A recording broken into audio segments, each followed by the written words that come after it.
With the Butt Kicker Gamer 2, what you see and what you hear is what you feel. Butt Kicker. The future is feeling.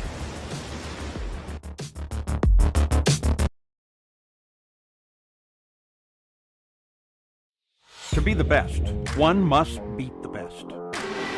Ovals, road courses, the streets of iconic cities, race after race, the top sim racing IndyCar stars will battle it out. In sim racing, it doesn't get any better than this.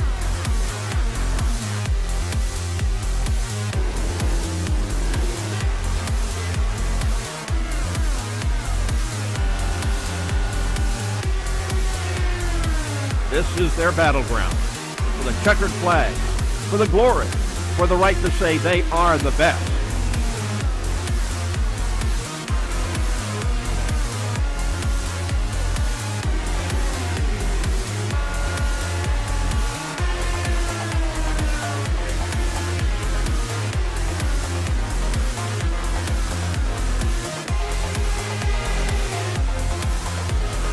The cars and stars of the Lionheart IndyCar Series, presented by Butt Kicker, are ready to race.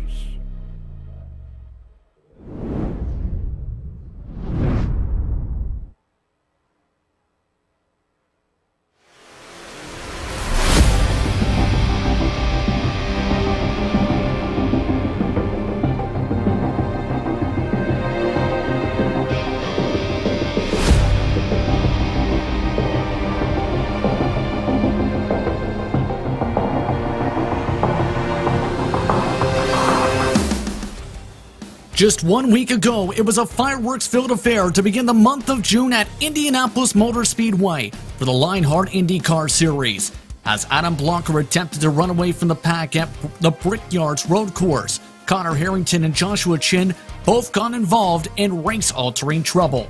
Harrington and Chin will be among the drivers looking to change their momentum for the biggest race of the season, as we are ready to go at the hollow grounds of Indianapolis Motor Speedway for HyperX Indianapolis 500 Race for the Pole qualifying.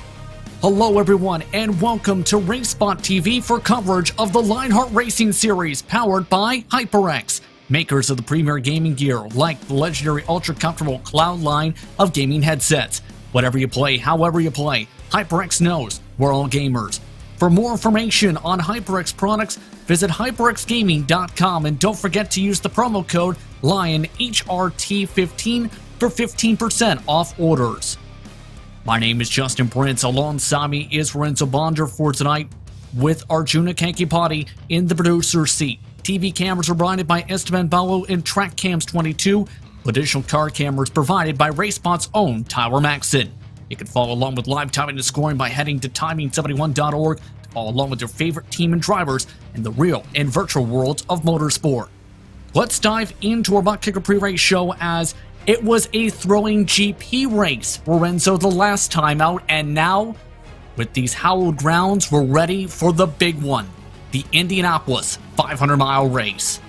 And it is our first Triple Crown event of the season, so I can't wait. You know, it's been exciting. The Indy Road, I'd like to call that the Roar before the 500 because it is a road race, and I know Daytona has that, but I want to just throw that one in, just like personal throwing that in. But it's going to be a very nice event nevertheless, and it's the 4 toughest laps of the season so far because, you know, nailing one lap is difficult at Indianapolis. 4 by itself, it's a whole different task. And keep in mind with qualifying tonight, if any drivers have any spins, any zero incidents, any sort of trouble during their qualifying runs, whether it's on their out lap or any point during their qualifying run, their times will be disallowed. Let's take a chance to take a look at your driving standings presented by Butt Kicker entering this pivotal part of the season. And Adam Blocker took home his 3rd victory of the season last time out, the -273 Grand Prix of Indianapolis, with Connor Harrington, Joshua Chin, Henry Bennett, and Ryan Otis rounding out the top 5. Keep in mind, Harrington having a rough go of things, Lorenzo, after an incident, while Joshua Chin had a half spin that cost him 7 seconds. And that's been basically kind of cost him, the battle for the victory at the Indy GP race. So that's why Blocker managed to kind of like shade the goats off the Indy GP that he had on the last time by. So that's why he got the win. Of course, pace alone in itself also dictated that, but it's going to be interesting again. Lots of these drivers have 500 experience as we're about to go into our qualifying section in a little bit. But, again, one thing is qualifying, another thing is the race. Keep in mind, for this event, it'll be the 7th running of the greatest spectacle in racing for the Lionheart IndyCar Series. Only one driver has won twice in Speedway, Indiana. Pole has only won once. That was in the first season. Keep in mind, 3 different drivers have a chance entering tonight to kiss the bricks for a second time. It's the matter, though, of how those drivers will fare out. Those competitors, Blocker, Kinsella, Karam, who have a chance to do so. And Sage Karam is the defending race winner with the smallest margin of victory coming by just 1,000th of a second back in Season 1. A lot of history has taken place in this series, and we're just about set to go for qualifying. Henry Bennett will begin things for tonight's order, and what's expected to be a big-time session, Lorenzo. Just 4 laps to set the best possible time, and Bennett is the first one out. And already feeling a little bit of that pressure. Sometimes you really don't want to be the first because you kind of like try to trend the set, be the trendsetter for what's going to happen in the qualifying session. So it's going to be really interesting what the Adrenaline Motorsports Red drivers are going to be able to do here around the track. It's 4 laps. If you actually get a 0x or if you get any damage whatsoever, you invalidate your run. So it's going to be interesting. Henry Bennett so far in 8 races so far this season. 3 top 5s, 6 top 10s, and a pole, an average finish of 7.9 on the campaign. Entering today for the Adrenaline Motorsports Red Machine. He's now up to speed to begin qualifying. The track conditions for this session: winds are gusting at 6 miles an hour to the west. That is currently over top the front stretch grandstands facing the back straightaway. 112 degrees Fahrenheit, the track temperature, 75 degrees, the air temperature, 75% humidity. It's in time, May 15th, 2021, as Bennett is now on the clock for his first of 4 flying laps. And hitting off on turn number 1 and 2, I think it is more tougher than hitting number 3 and 4 here, Justin, because there is a little bit of what I would say understeer that you can get from going from 1 to 2. That is very, very hard to control as now he goes into 3 and 4.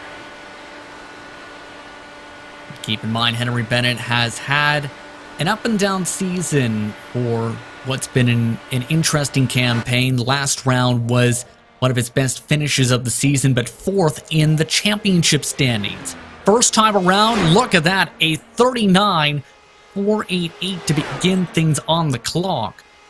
But keep in mind, it's going to be an average for these drivers to set their time. In our words, they cannot afford to make any mistakes on any of the aero laps, because any mistakes during this run will disallow that lap time. Yeah, not only disallowed that lap time, and the tricky thing is nailing consistently those 4 laps, each and every lap, with little to no gap for error. So let's see what his second lap will be. 39.593-ish. As you see the times moving on forward to the second, make it 3rd time around for Bennett. And when it comes to the speeds for this track, how do you try and maintain that said speed to have the best possible average? Make sure you don't shed a lot of time over the course of a 4-lap run. There is a certain, I think, aspect of the road that you need to try to hit every single time, and you need to maximize carrying the speed. Basically, every single corner that you have to go is maximizing the speed. As he gonna finish his 3rd lap here, Justin. But Indianapolis is one of these few tracks that has that certain grip to do it. And the bar's already set pretty high for this qualifying session. The next driver up will be Scott Holmes. Keep in mind, 4th time around. It was at 6.43, the 3rd time around for Henry Bennett.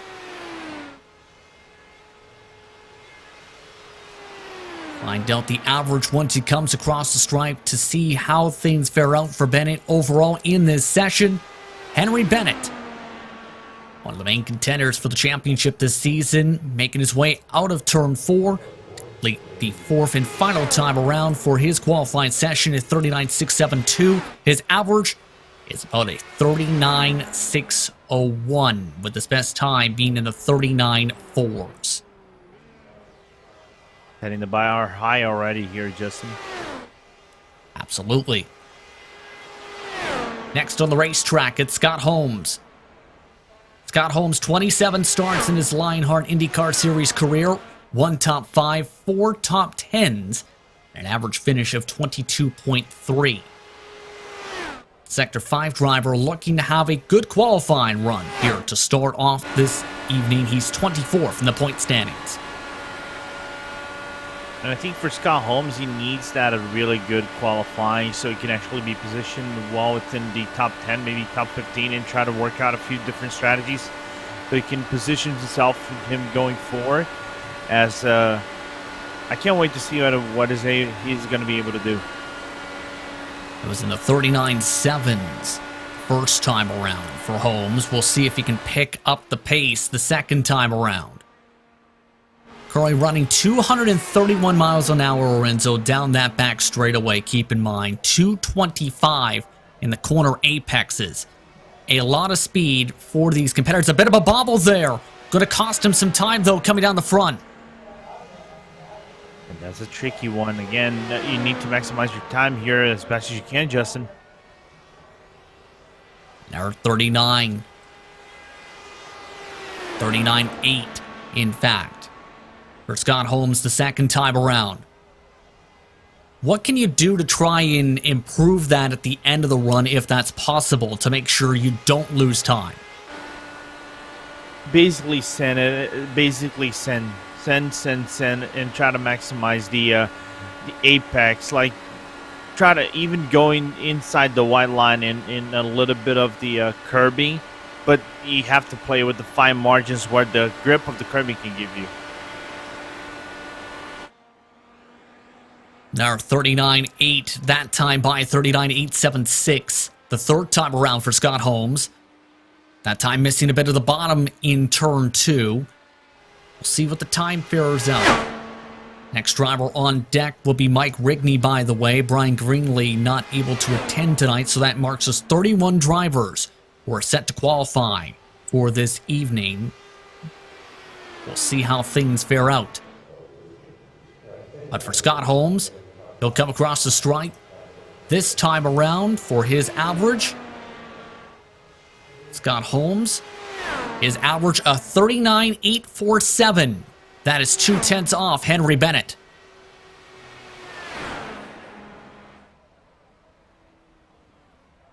Yeah, but we still have a lot of drivers to go here, Justin. Sorry. Yes, indeed, and one of them is now rolling on the track, Mike Rigney. For Mike, 19th in the standings with a top 10 so far this season. Currently in the midst of some tight battles. His best start of the season was at Worldwide Technology Raceway before the trip to Speedway Indiana for the next couple weeks with a 9th place run. He finished 7th in that race. 52 career starts, 1 career victory, 2 top 5s, and 10 top 10s. In his Lionheart IndyCar Series career, 1 pole. Once his time in the series.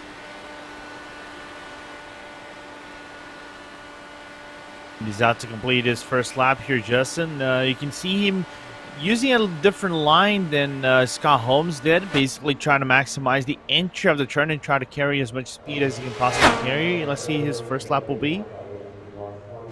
39.608. Puts him around the ballpark of the first laps for Scott Holmes. So far, Henry Bennett's got the quickest first time with a 39.497 after 3 drivers so far. And the setup that he has from the Adrenaline Motorsports has been very good so far. Keep in mind, custom fixed setup for our drivers for tonight for qualifying. Fuel capacity for these cars this evening, around 3.54 gallons. Second time around was a 39.693 for Rigney. That's what you need, Justin. You need to be efficient as best as you can every round that you go to try to minimize this time loss you get. We probably saw this with Bennett, the gap going from nearly a tenth of a second for the first and second lap, and then third and fourth. If you can minimize that, that puts you in a very good ballpark if you want to actually aim yourself a top 10. Keep in mind a special paint scheme on that car for this week. Some drivers having unique paint schemes for this event and a special color scheme on that 00 for tonight. Now in the fourth qualifying lap, 39.762.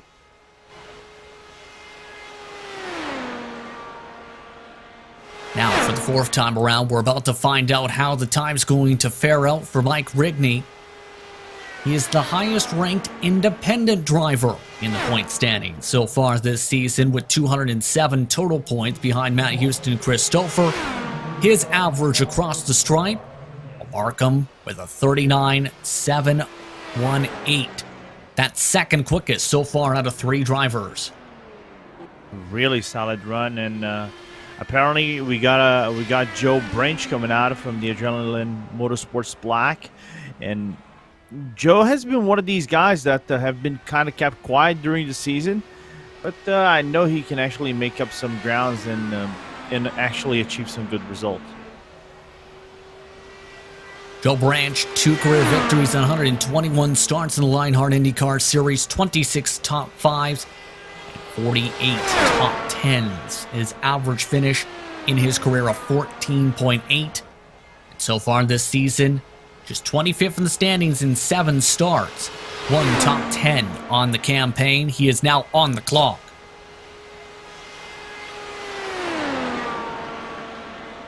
And looking like he's going a little bit lower compared to some of the other drivers in their early run so far, Lorenzo. I think he's taking basically the Harry Bennett lines that we were seeing when Harry is actually doing the first few laps. You can see basically going inside the white line, nearly touching the curbing on 3 and nearly touching the curbing on 4, and maximizing the run on the outside. Looking really good. And look at the gearing, basically maximizing the RPM and also the blue lights, not even upshifting to 6th. And some drivers will be utilizing that tonight. Look at the gears in particular. You see 5th gear right now being used in the corners. We'll see if he ends up picking up to 6th gear down this straightaway, already near the top of the left limiter in 5th gear. No, he doesn't down the back. Keep in mind that's with the peak torque as well, Lorenzo, between 11.5K and 12K, that rev range for the gears.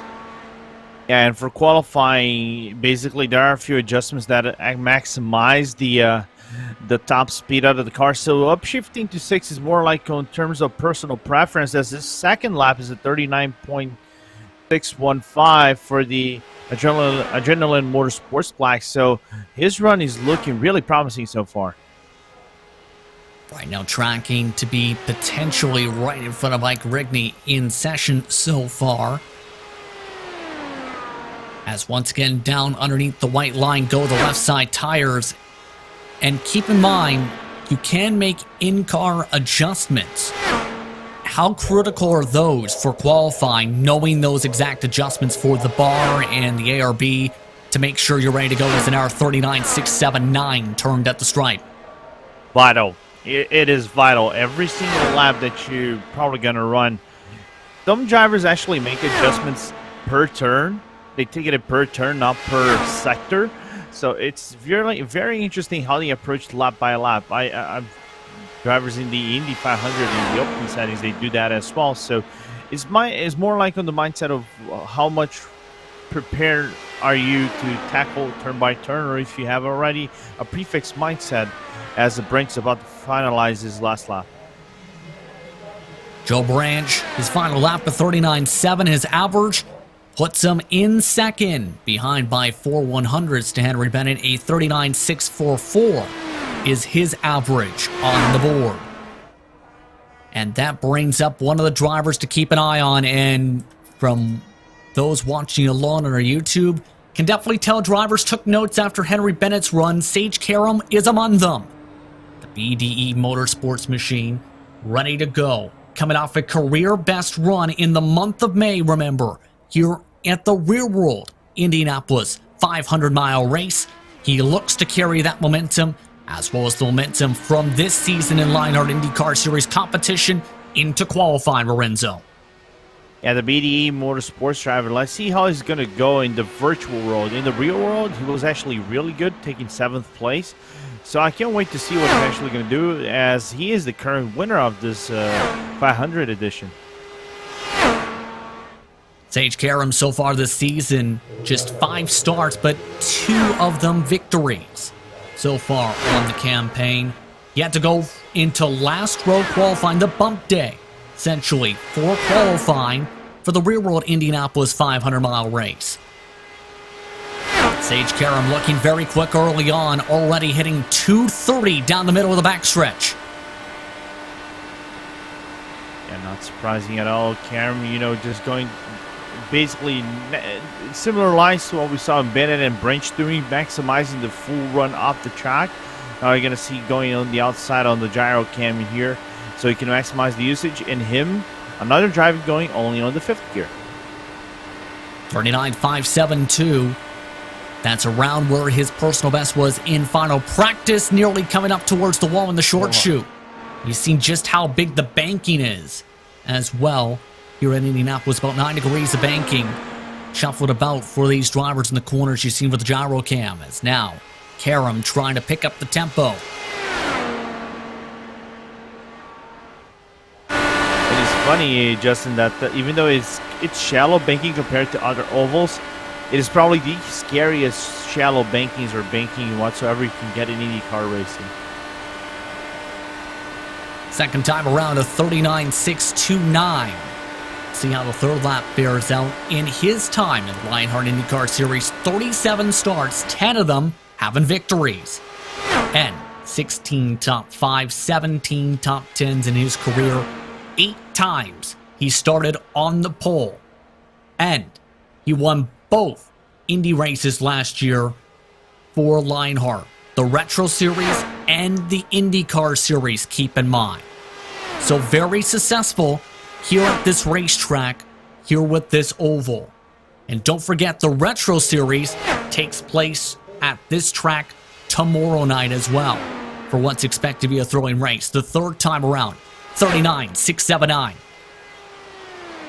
Yeah, his average looks like he's going to be on this 39.6 lows, maybe 620 from the looks of things. Let's see what his final lap will be, because the loss he's been having is nearly 0.5 of a second per lap. Going to be a very critical 4th corner to see where the average lays. Will he be able to bump in front of Henry Bennett on the average? Trying to go down the middle of the straightaway at 39.7. And in fact, he only goes 3rd quickest on the board so far at 39.650 average. Puts him right behind Joe Branch on the board, and that brings up Chris Fowler. The Elkin Tech Simulations NHR Esports machine is now on the clock, Lorenzo. And let's see what Fowler does, because he kind of had a little bit of a recovery race of sorts inside the Indy GP. He finished 11th, but he's one of these drivers that kind of goes very well in the oval portions than anything else. But he's 26th in the standings, but he can make some grounds up. But the lines have been looking really good so far. So far in his Lionheart IndyCar Series career, just 15 starts, 1 top 10 during that time, an average finish of 22.9 for Fowler. First time around, though, a 39.530. One of the better first laps of the session so far. And he mentioned Fowler. He's had interesting moments throughout the season. He has currently scored 26th in the point standings in 8 starts. His best finish came, in fact, at the Indy GP, Lorenzo, with that 11th place. And a very well contested race, if we remember that correctly, as he's about to round out his second lap with Stephen Larkamp and also Ryan Otis. But second lap, 39.627, looking really good so far. Looking really good. We'll see how the third and fourth laps fare out. But if you're among some of the drivers who are watching along and looking at these runs, what type of things are you noting as competitors to adapt for your run? If you have an idea what the setup is going to be and how you're going to run it, what you can do actually is one of those things of, I'm not going to say maximize runs, but explore the limits of the car, where it does start to snap the oversteer of the car. It's clear as he does a 39.715, but it's still basically it's explore limits and see how much grip loss you can actually have by exploring those limits, and if it's comprehensible for going those limits and get some better times out of it. See where Chris Fowler's times now lie as he comes across for his fourth and final time for his respective run. Chris Fowler, his average will bump him to 4 for the time being, 39.655 on the pylon. And as Ryan Otis will be the next driver on the board, let's take a look at your rookie standings presented by butt kicker Henry Bennett.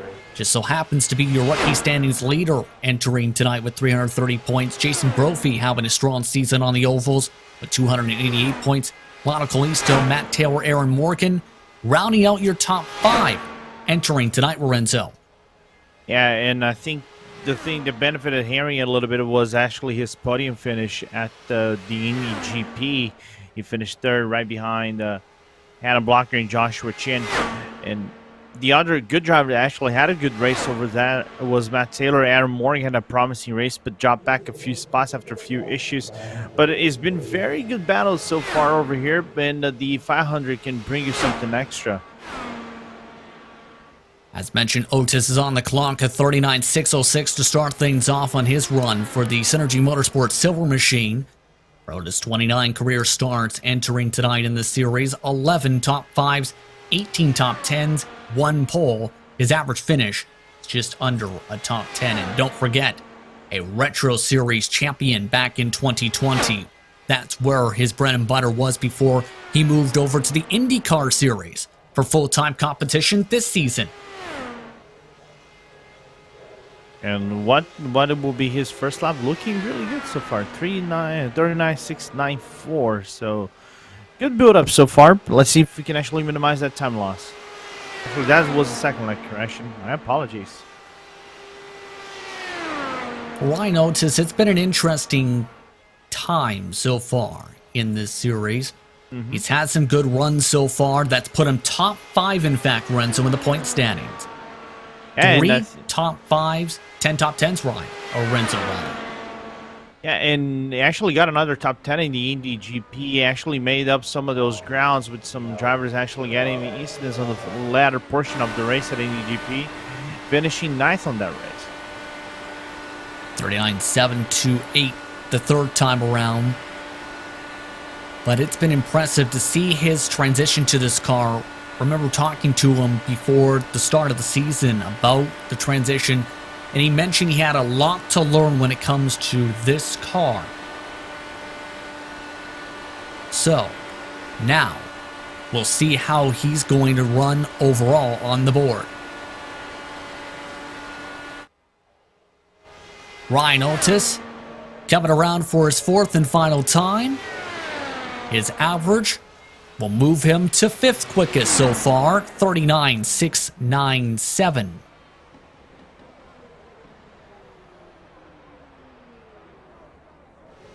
So Ryan Otis now completes his run. That brings up Matt Taylor, one of the Alcantech Simulations NHL esports machines.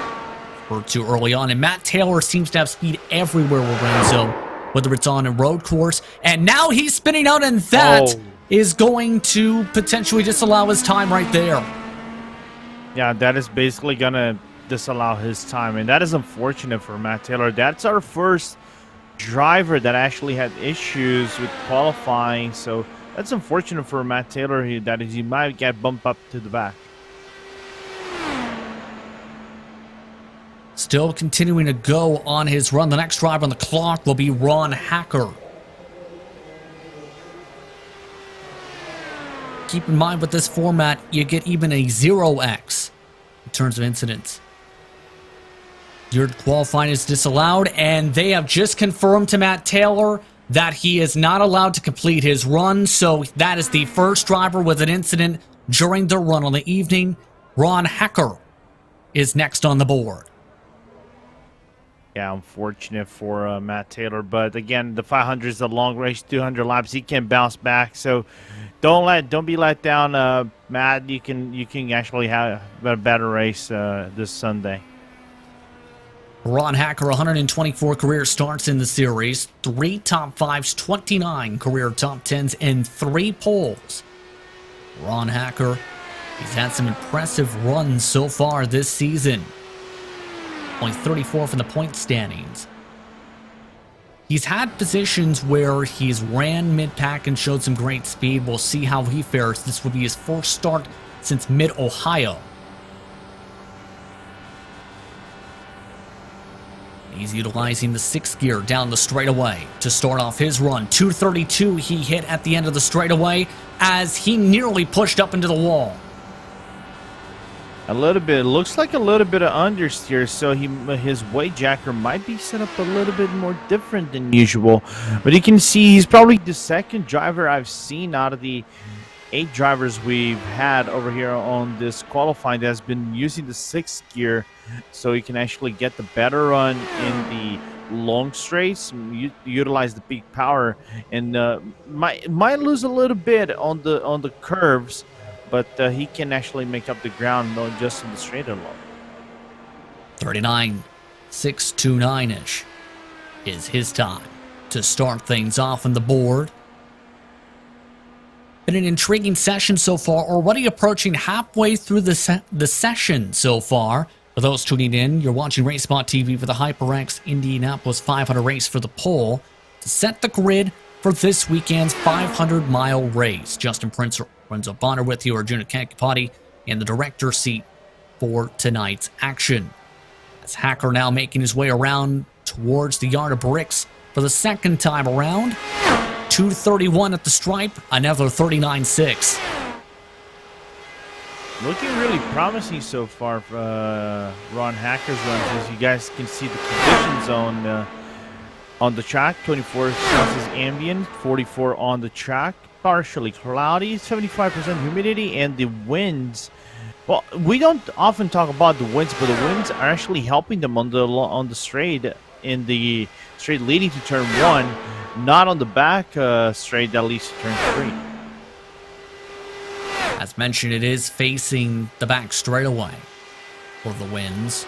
They're blowing towards the back straightaway in terms of direction. 39.7 the third time around, but still. Has been interesting, the conditions. Keep in mind that it's constant weather for tonight. Instant time is locked to 3:35 p.m. as we now see Hacker try and pick up the pace on his 4th and final time.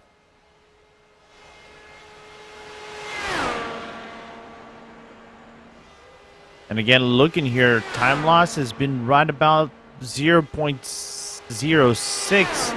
Those 600ths of a second loss per lap. Ron Hacker coming around for his 4th and final time. Where will his average be? A 39.7. That puts him right in front of Mike Regney and behind Ryan Otis on the board. That brings... Go ahead. No, I was going to say his final lap was actually just a 1,000th of a second slower than his third lap. That's why it helped him a little bit. Now on the clock is one of the big names to keep an eye on. Last year's pole sitter, Joshua Chin from private label Team Hype. Keep in mind, he set the single lap qualifying record for this event for last year.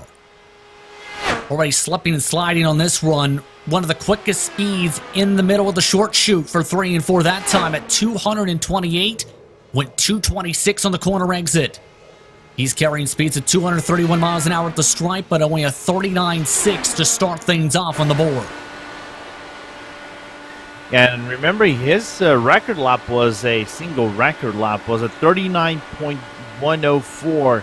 Of course, I think the track was a little bit colder back then, but still is a fast lap nevertheless, and so far a promising start for the private label team Hype driver.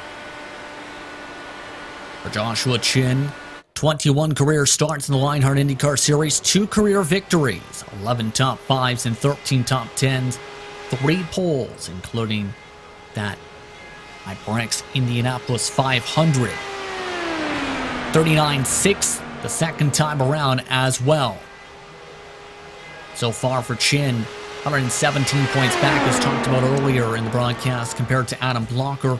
That win coming at Mid-Ohio earlier this season.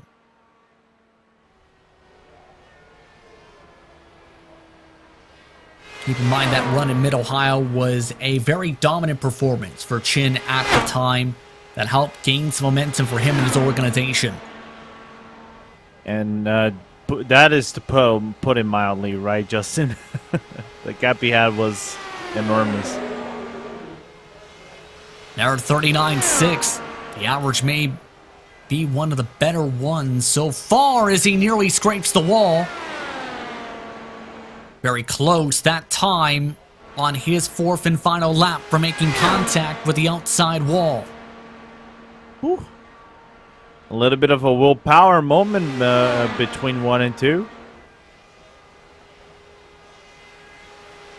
Let's see where he lies now on the board. Keep in mind the times can potentially be a bit more lower compared to 2020 with the tire model. As now it's a 39.7 to close things out. P5 in the 39.6s goes Joshua Chin. He will not go back-to-back for the pole. As Ken Hacker now hits the racetrack, let's talk about your team standings presented by HyperX. As private label Team Hype enters tonight with the team standings lead. For Adrenaline Motorsports Red, Alcantech Simulations NHR Esports is 3rd, with Graphics LPM and Sector 5 rounding out the top 5 in the standings. Been an impressive group effort overall by private label Team Hype, even with some of the struggles last week. Yeah, that second place from Joshua Chin was really good. Unfortunately, the other drivers just couldn't make up the ground. They had some, I'm not going to say under par performances, but nevertheless has been really good season. Alcantech actually has been really impressive on the Indy GP. That's why they got 3rd in the standings and are looking to be a promising threat in the upcoming races. Mentioned Ken Hacker is now on the board. His first lap was in the 39.6s as well. Let's talk a little bit about this tire model and how it's impacted qualifying. Much more different how the tires warm up and fare on the circuit, Lorenzo. Your thoughts on how the tires are for these Indy cars in 2021? I like the tires. I like the package overall, but I think the tires have improved massively how they grip on the track. There's still, of course, a massive performances you can get in terms of how you can build up the heat and maintain the heat and things like that. But the current state of the tires for this car has been really good, and to be helped with the aero package. I was talking to Chris Steele and some other drivers about this, and they said that the current aero package has been the closest to the real life thing. So I'm not surprised the work that Dallara and iRacing have been put up together to build up such a very well compacted car, and that's why I say it's the best car in the service in my opinion. On the 4th lap now is Ken Hacker, by the way, with the 39.7 the 3rd time around. But it's indeed interesting watching these races. They're some of the most enjoyable races, in my opinion, to be able to call in action as well. That's Ken Hacker. 47 starts, by the way, in this series. 1 top 5, 5 top 10s, just 3 starts entering this evening on the campaign. We'll See where his average now lies, coming around the fourth corner. Ken Hacker, this time by, across the yard of bricks, will go towards the bottom of the board in front of Scott Holmes at 39.7. For his average, puts him behind Mike Rigney. And that brings up Jason Brophy, the next of the private label Team Hype machines. One of the favorites on ovals this season. And Brophy, in my opinion, here just needs a good result for the 500 after what happened in the Indy GP.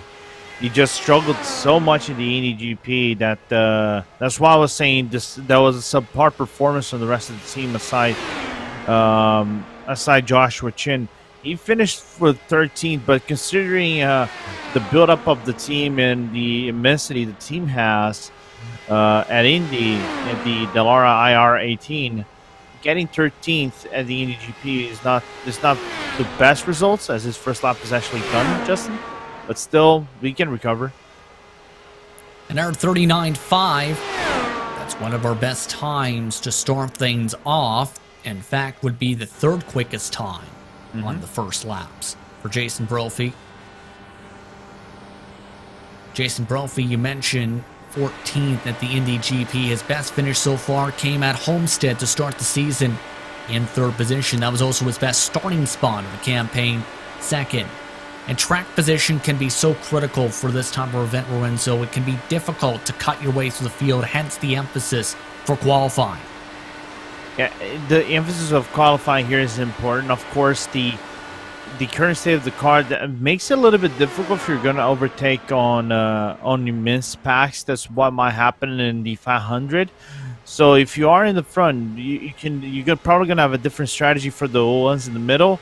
And the yellow flags might throw a few wrenches in the mix. So it's going to be a really interesting race. I think if you're starting in the middle of the pack, don't be afraid, because you can make those times, you can make those places in the pit lanes where it is kind of like the main passing opportunity on the track. Keep in mind they can be more packy to these types of races, because drivers have won here in the past. There is that to think about, drivers like Kinsella and Blocker. But indeed, the strategy can be very vital for this type of event as well. Plus, they're running a custom fixed setup, so that kind of brings up the level of the playing field all one together. So they have to adapt on how can you make the best out of that fixed setup that you've been given for that specific race. So that's why it is more packy than usual. Fourth time around, Jason Brophy in error 39.6. His average second quickest potentially, yes. Jason Brophy right behind Henry Bennett by a couple 100ths on the board in front of Joe Branch. Good run for him as that brings up Jay Brandt onto the clock. Synergy Motorsports Black Machine looking to show what he can do. Yeah, and just looking over here at Brophy's times, basically, I think he has the least time loss in terms of the other drivers, especially his transition from the third to final lap, just basically losing 100 of a second. Very impressive as Jay Brandt kicks out the right rear tire, that top coming off of turn 2. Only 2:31 heading off into the number 1 side that time for the corner entry as Jay Brandt coming into this event. 47 career starts, 6 top 5s, 13 top 10s, no poles. His average start, 19.8 in his career.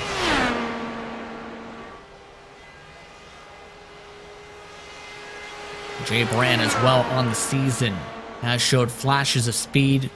Remember Worldwide Technology Raceway? He was one of the names that put himself in the conversation at one point. He's actually top 12 in the points entering tonight. And he was one of those guys we could have talked about him, but unfortunately, I think he had a few issues on the Worldwide Technology Raceway that kind of put them back a little bit. But again, 500 is a whole different race and is double the point. So all the places you can get will actually bump you up a few spots if you're having some good runs. Keep in mind, he only made it one lap in the Indy GP. 28th quickest. We are currently on the 14th driver on the board for those just tuning in. Third qualifying lap for Jay Brandt. 39.6 last time by. See where he's at for the third time before he starts his fourth and final lap. For Jay Brandt, doing this pink machine around the racetrack. It's a 39.7 the third time around. A little bit of time loss as he's starting to shift the gears here for the fourth lap.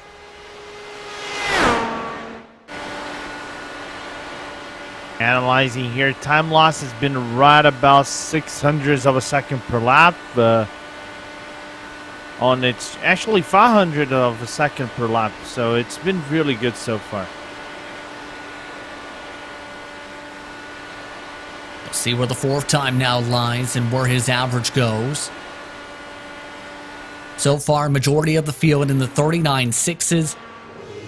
3 drivers in 39.7s, 1 in the 39.8s. It's another driver to the 39.6s. Jay Brandt ahead of Ryan Otis behind Joshua Chin. Separated by about 1/100th of a second on the board. Next driver up, Andrew Kinsella. Very notable driver. We talked about him and his potential for joining the 2-win club here. German Motorsports Red Machine looking to show what he can do here in this qualifying session. Does a lot of work for Lionheart competition. 97 starts, 10 victories, 49 top 5s, and a whopping 66 top 10s. The 2019 HyperX Indianapolis 500 winner. Yes, so Kinsella is one of those guys that we should be keeping an eye on as he's going to finish the first lap. 39.560 here, Justin. So looking really promising so far. He's also the setup. He was the one that made the setup for the Indy GP, and if I recall correctly, also the Mid-Ohio GP. Yes, indeed. Does a lot of work for Lionheart competition when it comes to the custom setups. Well, it's been having a fairly impressive season.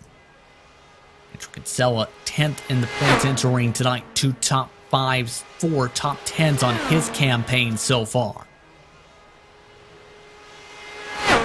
Closest he's been to victory was Kentucky, 2nd on May the 5th. Third time around now, his second time in the 39.6s. Yeah, that's a big range because that is nearly a full second, a full 10th of a second loss from lap 1 or lap 2. Let's see if we can actually minimize the damage on lap 3 to 4. Sorry, 2 to 3 and then 3 to 4. Indeed, as you see him zip on by at 228 miles an hour at that time. A little bit higher up, I'm noticing, in the corners compared to some of the others so far in their runs. As third time around, another 39.6, in fact, near identical to his second time. And just 1,000th of a second difference, Justin. Absolutely incredible as he nearly hit the rumble strips. In fact, in 1 and 2 we've seen that sent him a bit slidey around the racetrack. We'll see how that impacts his fourth time around.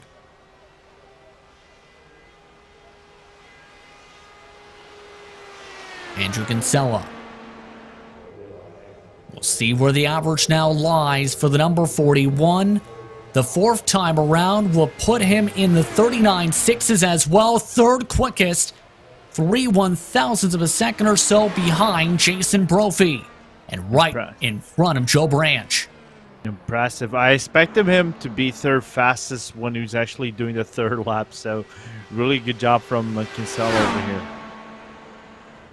We are now approaching halfway as Ricky Harden will be the 16th total driver scheduled to be on the track. Ricky Harden looking to be very competitive in this run. He's shown flashes of speed this season, 26 career starts, 2 top 5s, 11 top 10s, and 1 pole. His average start, 17.7, average finish, 14.7 in Lionheart IndyCar Series competition. Hard in the Wall is his nickname. Does YouTube/streaming capabilities with his iRacing expertise. Trying to keep himself clean on the racetrack, hoping to keep himself out of trouble today at 39.6 to start. A 6.20. Let's see what he will do for lap number 2. But Harden, again, you said it that he has some flashes of, you know, speed and and also pace in some of the races, especially in the ovals where he shines the brightest than in the road aspect. But still, really a solid driver in the road. But the last result he actually got over here, just taking a quick look, it was actually P18 in the EDGP. His best finish, Homestead, indeed. 15th, back at the start of March. Second time around, by the way, was an hour 39.6. 39.648 to be precise on the stopwatch. And I'm noticing some of the drivers are trying to bobble away from that wall. How critical is that to try and go more so middle of the track compared to stay buttoned up against the wall? If you're talking about on the back stretch and in the front stretch, I would say it's more like preference. There are some drivers that actually just go, you know, whenever you leave turn 4 and 2, that they go into the bottom length of the track, you know, nearly to the white line on the bottom part of the track, so that they can actually maximize their runs and try to grab a little more speed and try to use the shallow transition from the banking to the flat portion. But then again, I don't know if there's a huge time advantage in there. It's more like driver preference, really. This will bring us to halfway of the schedule. Drivers as Ricky Harden slides into the wall. Hard into the wall goes Ricky Harden as he breaks the back wing, and that will disallow his qualifying run in the final corner. It's tragic. Let's look on the replay here, Justin. What happened? Because the car looks really well pointed towards street, but then I think he actually clipped a little bit on the curbing between the transition to 4 into the back and the front straight. Oh, the front of the car just decided to snap, and then the rear just followed suit right as he was actually getting a top 5 result in my calculations here. Very unfortunate, but now that brings up your points leader and one of the top drivers in Lionheart competition today, Adam Blocker. Adam Blocker has had a lot of success in this series. The last time he finished outside the top 5 was around September 2020. He hasn't finished outside the top 5 since Chicagoland of the 2020 season. It's been that dominant a campaign, and his first lap for the Adrenaline Power Slide driver was a 39.503. That's the second quickest first lap of the day. Now, only Harry Bennett got the fast lap so far. Let's see what his second lap will be. But we know Blocker is one of these guys that can put monstrous laps, and now nearly using the full extension of the crown, nearly grazing the wall, and he's another driver going 5th gear. For Adam Blocker, he is one of your top drivers in series history, as he tries to keep it from wobbling up the track. Had a 39.5 his second time around. 25 career victories in this series, 61 top 5, 64 top 10s, and a whopping 23 pole awards. Can he make it 24 tonight? I'm telling you, Justin, if that lap is right above 6.37 or 6.3 something, 6.25, that is even better. That is actually slated for pole so far. An hour 39.6 for the third time around, so 2 5s and a 6 for Blocker's run.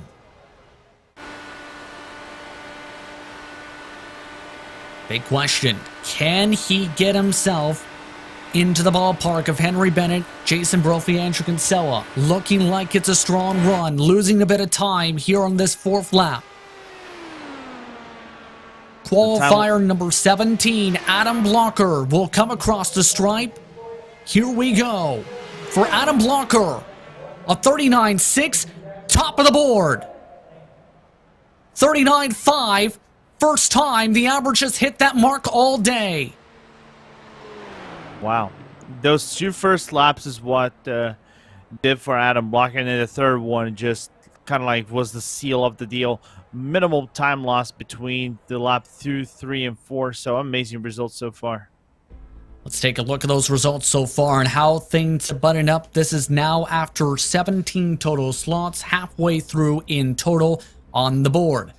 Adam Blocker is currently at the top of the session now by about 9/1000 of a second over Henry Bennett, Jason Brophy, Andrew Kinsella, and Joe Branch, your top 5. Sage Karam, Chris Fowler, Joshua Chin, Jay Brandt, Ryan Otis, the top 10. Overall, 14 drivers have taken times. Your scratches so far in session: Brian Greenlee, who was unable to attend, Matt Taylor from a first lap incident, Ricky Harden from a lap 4 turn 4 crash. That brings up Jason Galvin onto the board. Thumbs up, cancer down, LPM machine looking to show what he can do. Remember, had that emotional victory earlier on in the campaign back at Phoenix, his home track.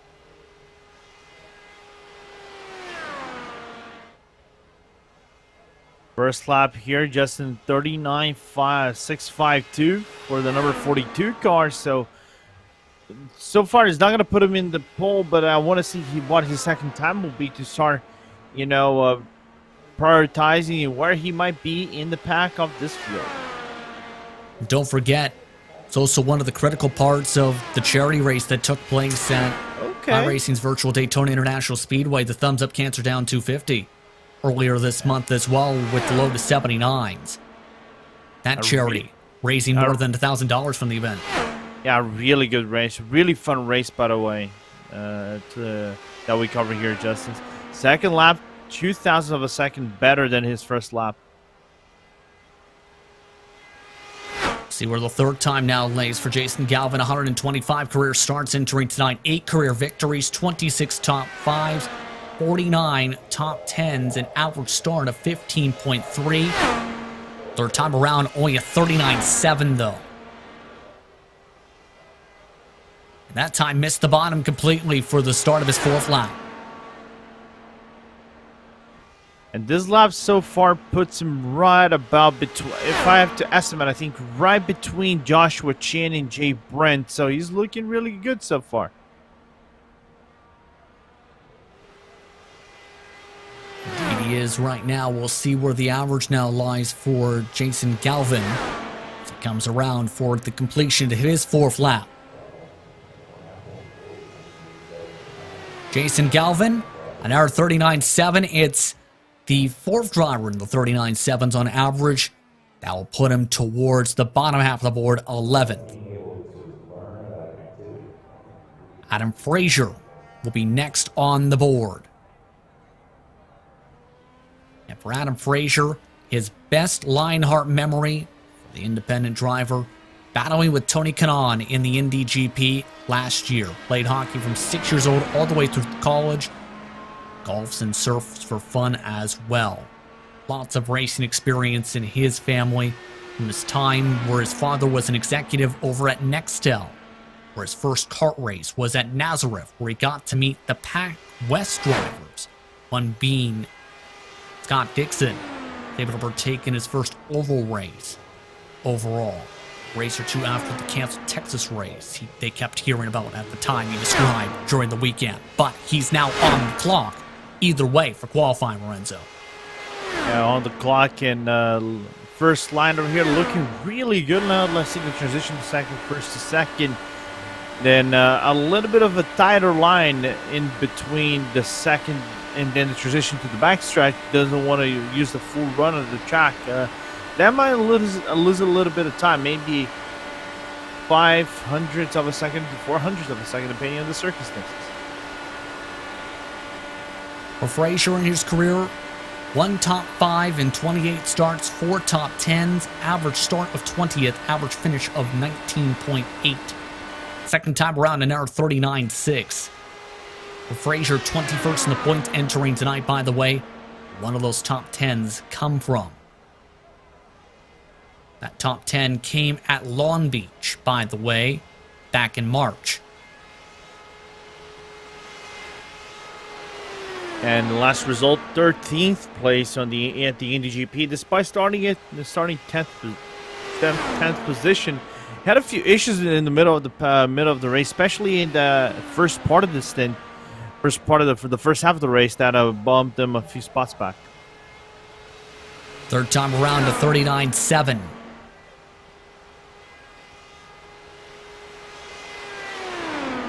And it's interesting seeing some of the discussion among some of the drivers from the YouTube perspective for tonight too, Renzo.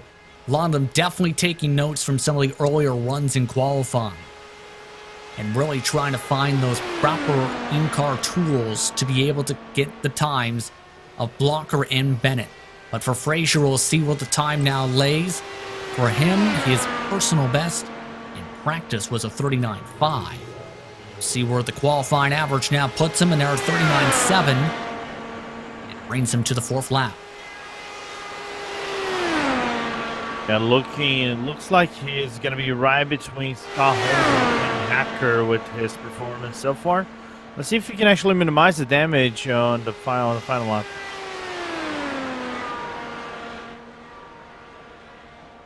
Yes, indeed.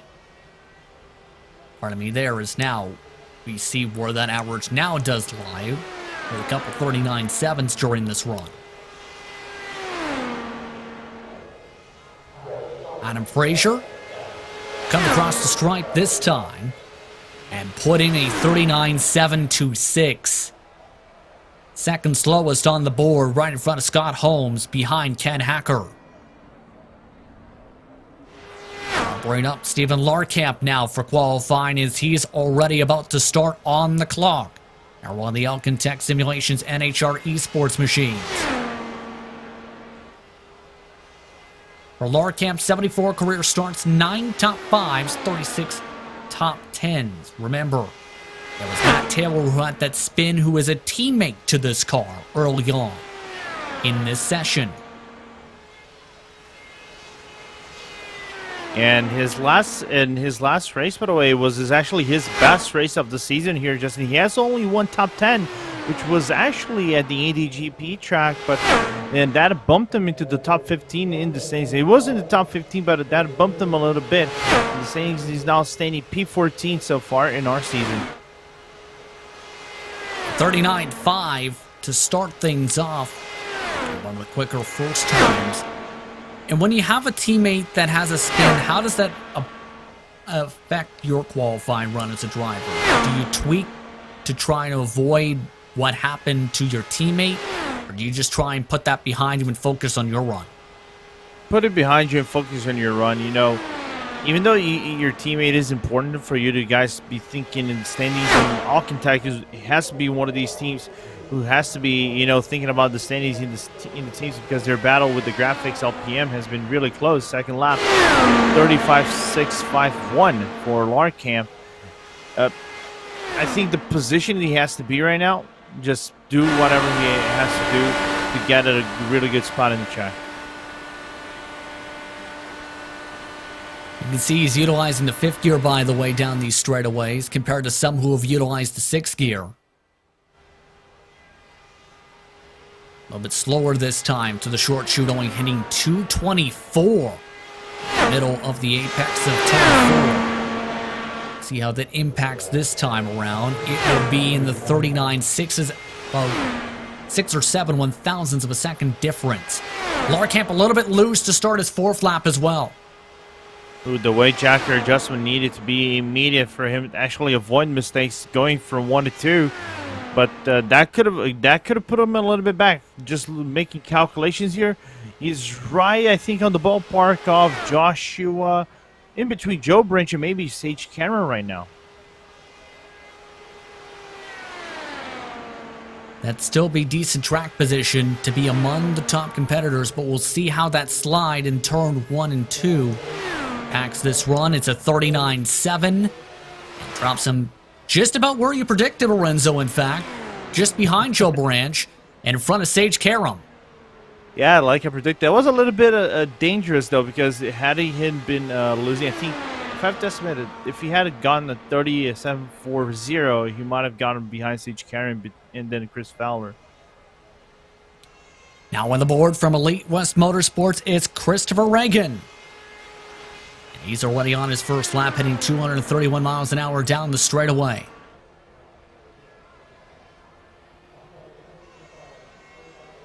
Just 5 starts this season, and in his IndyCar Series career, 2 top 10s in that span.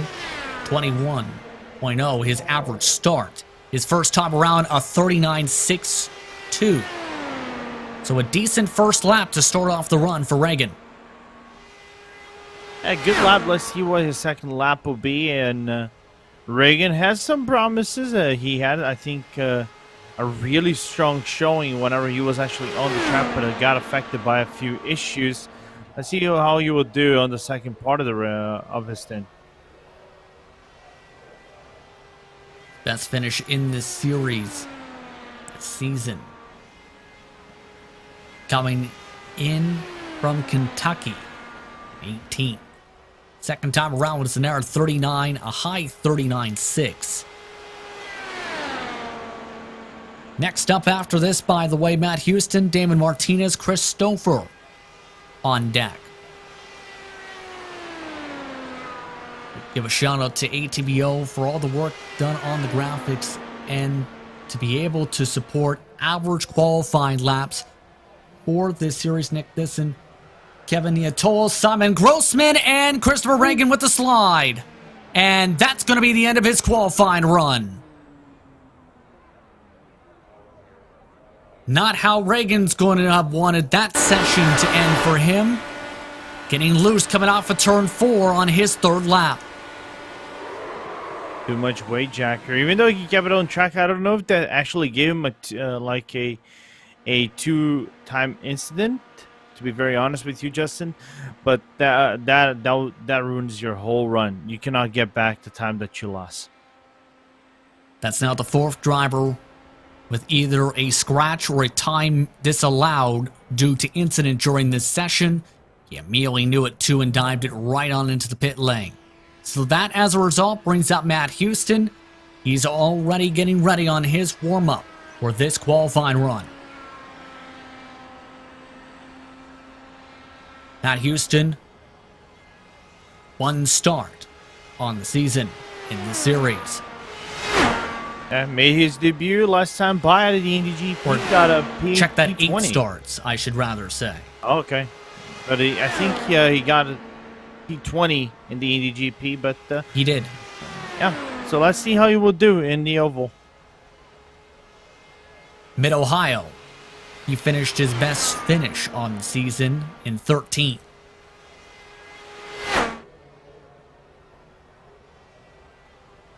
Race first driver has tried to roll the dice a lot, Lorenzo, I've noticed this season, though. He's tried a lot of strategy gambles to get track position. Hasn't worked out in some cases, but he's had speed when he's been able to make it work. A 39.5, by the way, the first time around. Yeah. That Mid-Ohio race you talked about, that was his best spot. That was actually one of his gambles playing out right, because he went on a different strategy in terms of tires, and actually worked out for him at the end of the day. Of course, some of the drivers had issues that bumped them up a little some spots, but nevertheless, he's one of those gamblers that either it works or it doesn't. Keep in mind, he is the owner of Race First and is someone with a very busy schedule when it comes to open wheel race. He's actually someone who does broadcast work for Reddit's IndyCar League, believe it or not, as well. Admin as well, some road focused, I should rather say, IndyCar leagues, as well. As mentioned, owner of Race First. He's on his third lap of 39.6, second time around, by the way.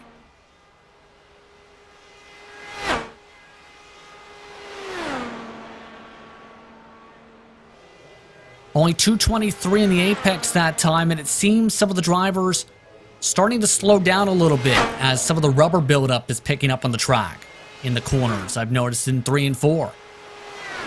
And his last lap was actually really bad one, 39.811.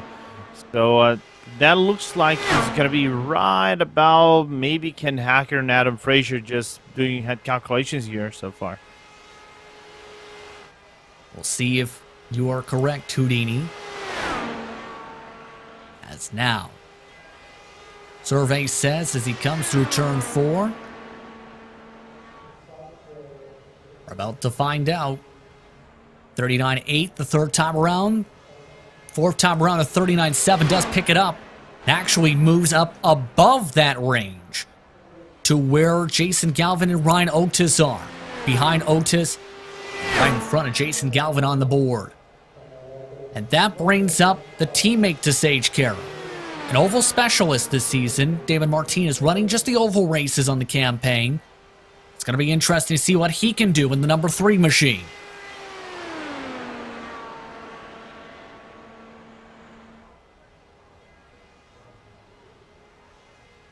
Running the backstretch. Basically, Sage and Damon have been running the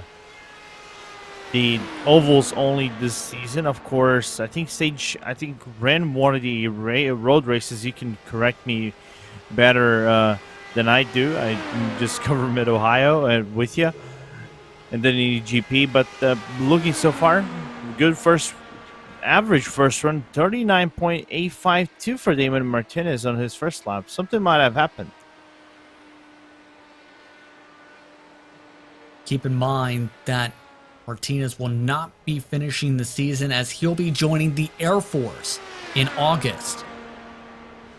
I'd like to congratulate him on that endeavor as Martinez makes his way around for the second time. For Martinez in his career, 44 starts, 4 top 5s, 12 top 10s, 2 career poles. And for my part, just want to say thank you for your service, by the way. Absolutely.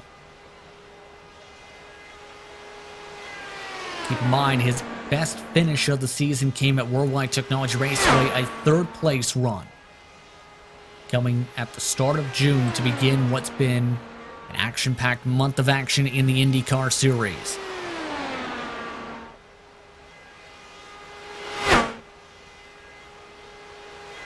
Carrying a lot of speed, I've noticed this run. It looks like it's just right now looking like he's having a good rebound compared to that first lap where he seemed to struggle.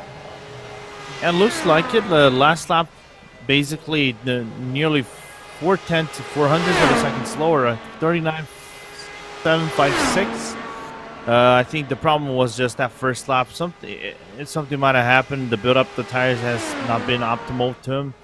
But then again, it's a 500 race. Even though you're in the back, still have a shot. Every driver has a shot regardless of what happens. Martinez coming around for his 4th and final time.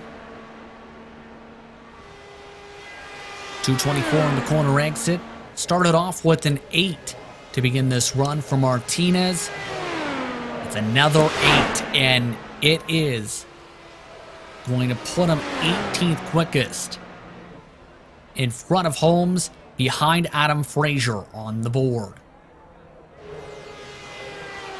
Closing into the final stages of qualifying, Chris Stouffer now on the track, Indiana's own. It's well known in this series, going to show what he can do. Stouffer, 126 career starts in the series, 5 wins, 24 top 5s, 42 career top 10s. In this series, and 1 pole. His average start, 16.2, and he always finds his way up towards the front in many a Lionheart Racing Series action.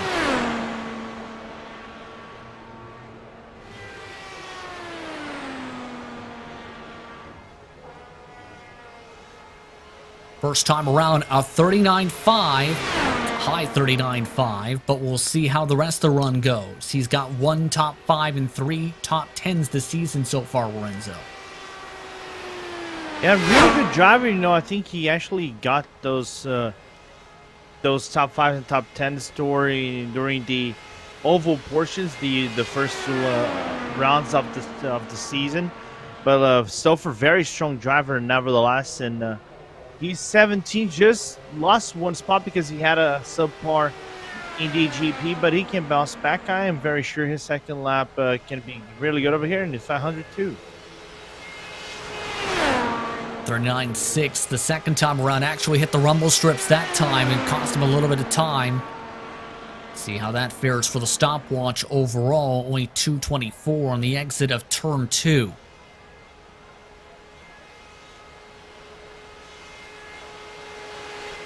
After this, Lionel Callisto, Aaron Morgan, James Gruhula will be on the clock. And Connor Harrington, Justin Weaver, Brian Carey, Tyler Graff, Mike Rasmus will close things out for this session for the HyperX Indianapolis 500 race for the pole. Third time around, a 39.6 as well. An average loss of 500ths of a basically 5/10ths of a second, 500ths of a second. Yeah, correction. I'm so sorry. From lap 1, 2 to 3.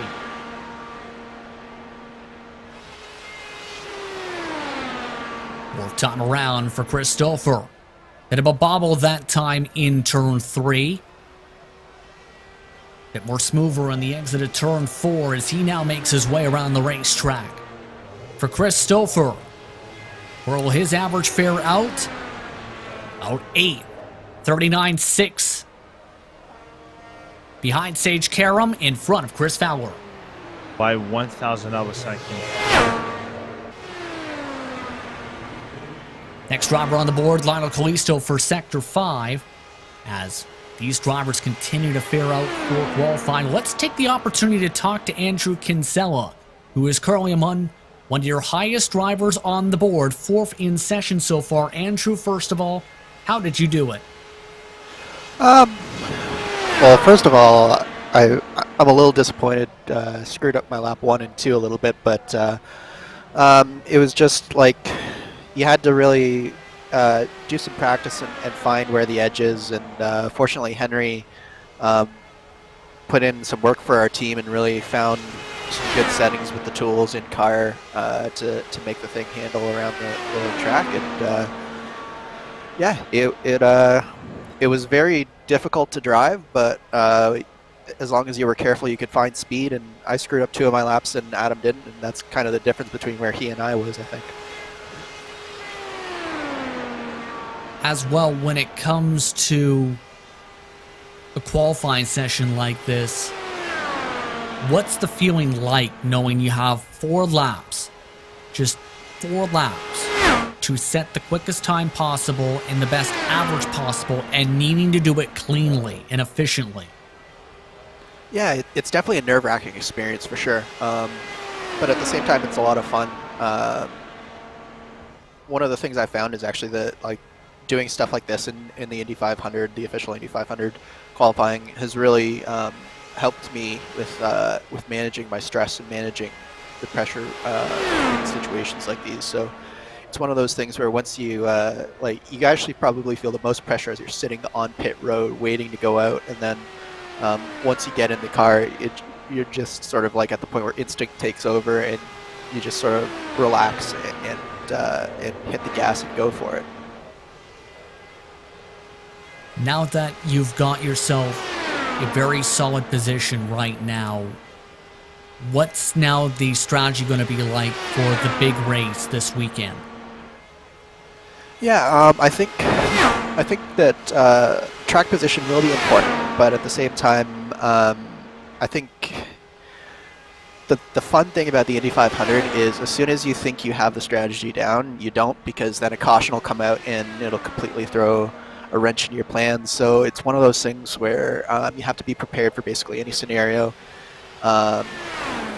You might find us pitting out of the lead or out of a top 5 position just because that's the right strategy call, and it might put us back in the pack and it might not work out. And it's one of those things where you have to be prepared to take a few risks, especially early in the race, to do what you think is right and set you up for a good finish. And just hopefully the strategy will work out at the end, and we'll be where we want to be and have a shot at the win come like 50 to go. It's all bets are off from there. Thank you for the time, Andrew. Thanks, Justin. Andrew Kinsella, currently 4th on the board. By the way, Lionel Callisto just finished up his run with 39.693 in front of Otis and behind Jay Brandt. Aaron Morgan, He's now on the racetrack in the midst of his run at 39.6 to start things off on the board. And the Rainbow Warriors inspired paint scheme for Morgan. Let's see how Morgan will do. Basically a wider line through 3. I don't know if that's going to affect a little bit of his time going through 3 and 4. Usually that inflicts a little bit of a time loss, maybe 500ths of a second, 600ths of a second. Let's see, lap 2. Yeah, a full 10th of a second slower. Starting to really struggle, it looks like, in this run for a driver with 15 career starts in the series, 3 top 5, 7 top 10s. An average start of 16.6 and his time in this series. And remember, sorry, I was just going to say, he's basically been a driver who's been adapting more to the ovals and the road things. He's more, all his strong outings have been in the road, not in the ovals. Yeah, 3rd at Mid-Ohio, 6th at Watkins Glen, 5th at Long Beach. Has shown great speed as well in the Retro Series when it comes to some racing as well. 39.7 his 3rd time around, by the way. Did pick up the pace on the 3rd lap. I put him right, I think, in between Ron Hacker and Mike Ridgely with his average so far.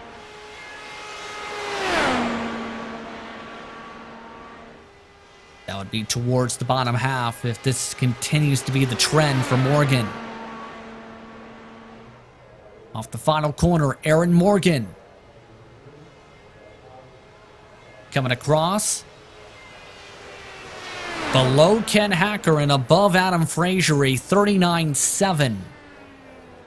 Just 2 1,000ths quicker than Adam Frazier on the average. Now bring up the next driver on track, who's starting up 3rd lap. James Kruhula. Sim Racing Merch Esports machine in that highlighter yellow car. Kruhula, 108 career starts, 3 career victories, 25 top 5s, and 55 top 10s, 1 career pole in the series. One of a few drivers with a better average finish than his average start. Keep in mind, 16.1 to his 14.1. We're down to the final 5 to go, including Kruhula. Our hearing, there is the potential of Justin Weaver being bumped. We'll have to see. Yeah, just to let you guys know, next one on the deck is Connor Harrington. Then we have Justin Weaver if he connects. Brian Carey is the 30th. And then Tyler Graf and Mike Rasmus are the last 2 drivers in our qualifying. For James Kruhula, 4 starts this season, by the way. And it's not been the best of seasons. He did lead a lap at Kentucky, but his best finish came at Homestead, a 12th place run, where he led 2 laps in that respective race. 2nd lap, 39.6. 200ths of a second improvement from his first lap to second. Literally 200ths of a second.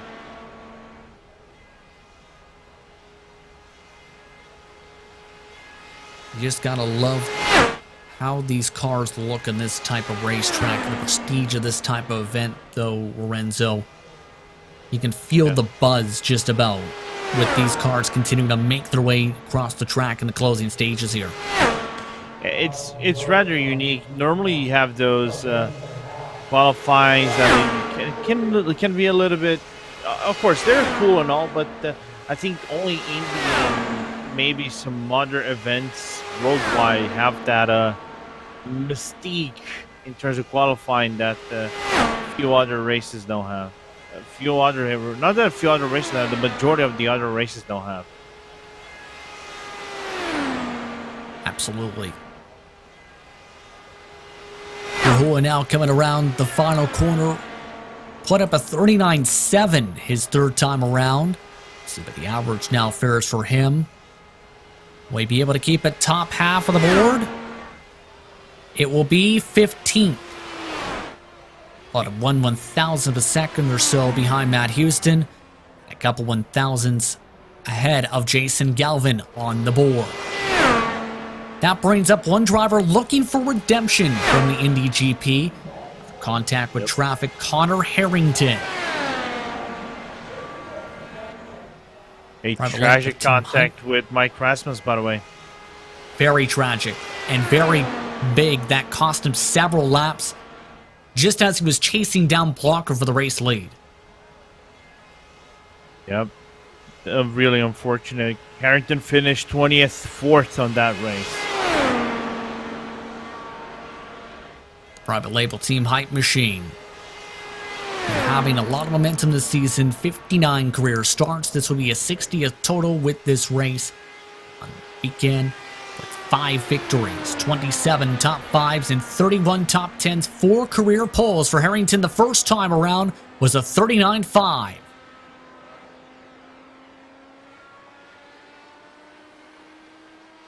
And his speeds right now in the middle of the apex is Lorenzo 1 mile an hour quicker than a lot of the other drivers in session. He knows when to carry that speed, Connor, so I'm not surprised at all how he's actually putting that work. Those wayjackers, might be set up quite in the limit of, either the car spins out or you get that hero lap as he's going to round out his second lap. Let's see how it will be. Another 39.6 from one of our drivers. It's a 39.6 in the mids.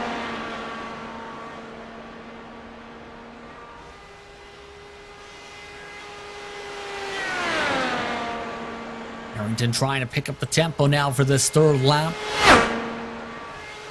So far in the season has been one of your championship hopefuls, as talked about earlier on the broadcast. 112 points back of Blocker. With the 1 victory on the campaign, 6 top 5s, 6 top 10s. No poles, however, so far this season. Third time around, another 39.6.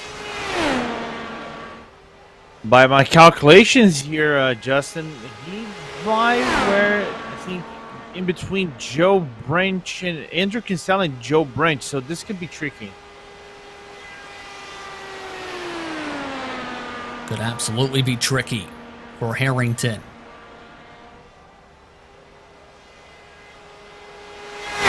Will Connor Harrington be able to pull himself forward on the board? Where will he fare? His teammate Jason Brophy is 3rd.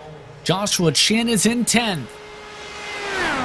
Cross the stripe, top 5. 39.6 average. Puts him right in front of Joe Branch and right behind Andrew Kinsella. Just as I said it. And as Brian Carey now hits the track and are one of the Adrenaline Motorsports machines for the red team. Adam Blocker now joins us in the broadcast booth. Adam, first things first, how did you set the only time so far in the 39.5 so far?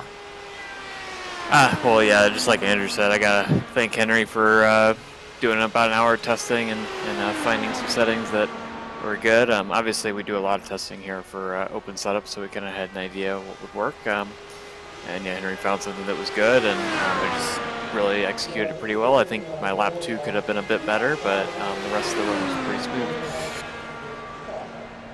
A very impressive run, and it would add to what's an astonishing amount of poles, but never in this event in the past. What, in your opinion, makes this event so different in terms of the prestige and the emphasis and the importance, more so like the Brickyard compared to some of the others? How would you describe that for those who don't know that feeling?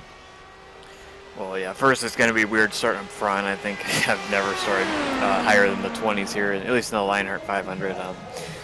So that's going to be a bit weird. But yeah, I mean, in any league that races the IndyCar, the Indy 500 is always the most prestigious event. And while this isn't the most prestigious Indy 500 on iRacing, it's still, the top event in this league. And so it's always a big deal. And especially when, you have double points for the race and everything like that. It means a lot to win it. I remember when I won this race in 2018, I think it was only my 2nd or 3rd win at the time.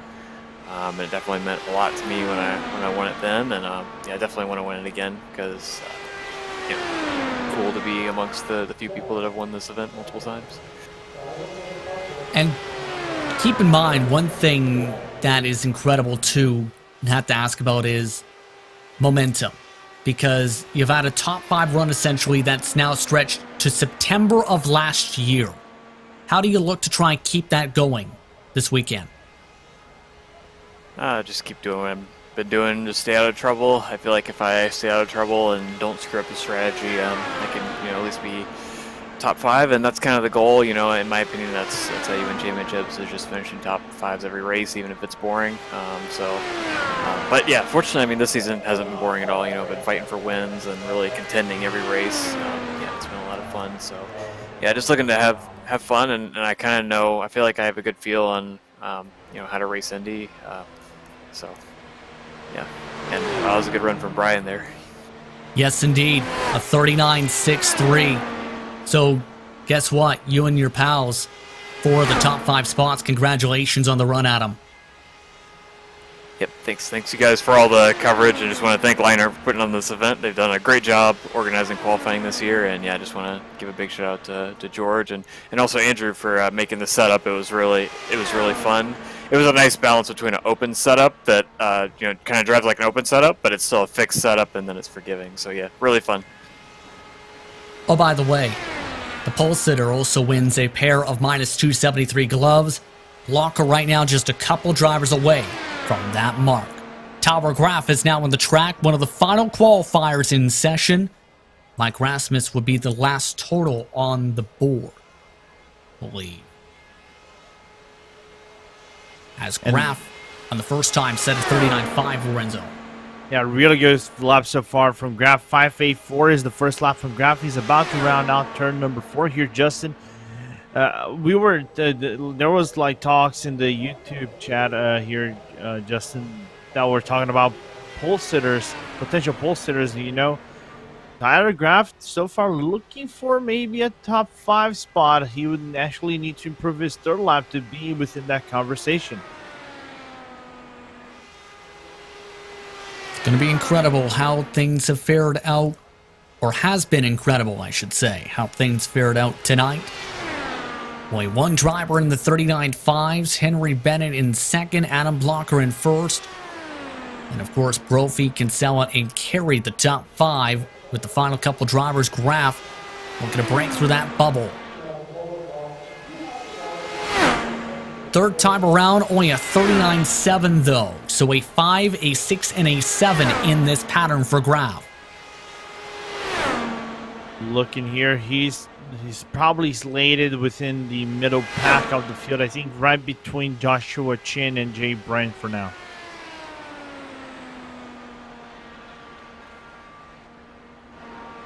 For Tyler Graf, 74 career starts in this series. 4 top 5s, 24 top 10s. As now we'll see where the 4th and final time puts them on the board. There's 7, middle of the pack.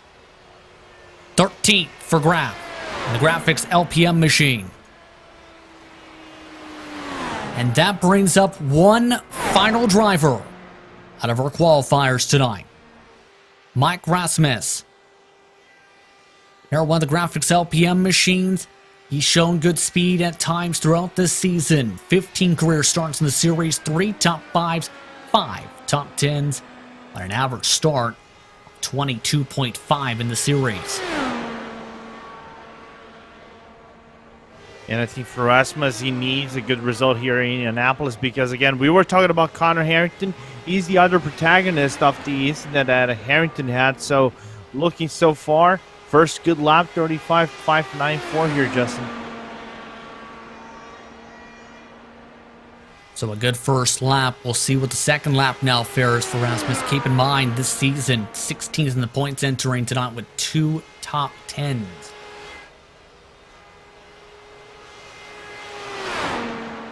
Best finishes, Kentucky and Watkins Glen on the campaign. Finished 12th at the Indy GP.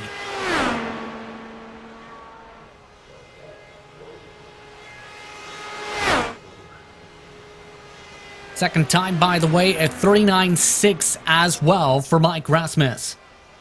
And that would have put him right in between Chris Stouffer and Chris Fowler right now in terms of There's actually a correction in between Sage Karam and Christopher.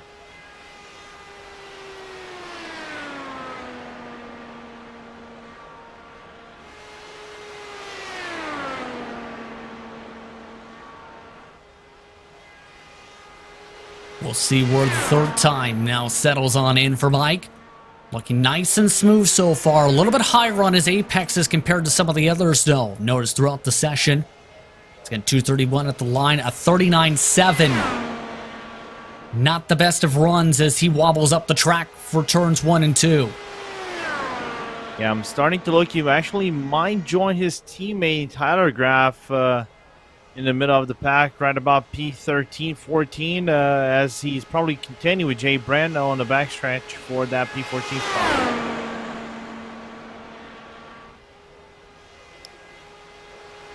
Overall tonight, 27 drivers will be able to set official times. Several scratches along the way, but for Mike Rasmus Worrell, he finished things out at, crossed the line, another 39.7, 15th quickest. One of Callisto behind Jay Brandt. So that closes things out in what was a thrilling qualifying session with the HyperX Indianapolis 500 race for the pole. In the end, only one driver was able to break through for the 39.5s on average. It was Adam Blocker over Henry Bennett. Adrenaline Power Slide first, Adrenaline Motorsports Red in second. Jason Brophy finished in third in qualifying with Andrew Kinsella, Brian Carey, Connor Harrington, the top 6. Joe Branch, Stephen Larkamp, Sage Karam, and Chris Fowler round out your top 10 for this weekend's action. Wow, Chris Fowler will start in 11th. Joshua Chin 12th, with Tyra Graff, Jay Brandt, Mike Rasmus.